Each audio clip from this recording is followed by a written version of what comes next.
Stamp ഉണ്ടാ? ആ, എത്ര രൂപയുടെയാ? 5 റവന്യൂ സ്റ്റാമ്പ് വേണം.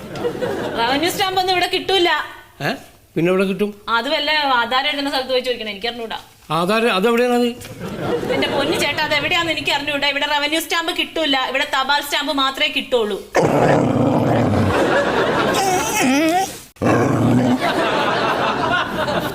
കാർഡ് ഉണ്ടോ? Post card? എത്രണ്ണം വേണം? ഓഹ്, അതെങ്കിലും ഇവിടെ ഉണ്ടല്ലോ, മഹാഭാഗ്യം. നിങ്ങൾ വർത്താനം പറയാതെ എത്രണ്ണം വേണം? എനിക്കൊരു 3 എണ്ണം എന്താ? പൈസ താ. എന്നാ. ഇതെന്താ? ഇതൊന്നും പറ്റില്ല. അയ്യോ, ഇത് പുതിയ നോട്ടാണ്, നല്ല നോട്ടാണ്. എനിക്ക് കണ്ണറിയാം, ഇവിടെ ചില്ലറ വേണം, ചില്ലറ. ചില്ലറ ഇല്ലേ? ചില്ലറ ഇല്ലെങ്കിൽ പിന്നെ മേടിച്ചാ മതി. പിന്നെ തന്നാ മതിയാ? എന്റെ പൊന്ന് ചേട്ടാ, ഇവിടെ അല്ലെങ്കിൽ തന്നെ കൊറേ പ്രശ്നങ്ങളുണ്ട്. അതിന്റെ ഇടയിൽ പിന്നെയും പ്രശ്നത്തിന് വരരുത്. ചില്ലറ മേടിച്ചിട്ട് വാ. ചില്ലറയില്ല, സ്റ്റാമ്പും ഇല്ല, പിന്നെ എന്തിനാ ഇതും വെച്ചോണ്ട് ഇവിടെ ഇരിക്കുന്നത്? പോയി വീട്ടിൽ പോയിരിക്കാൻ പാടില്ല, മനുഷ്യന് വേണമെങ്കിൽ.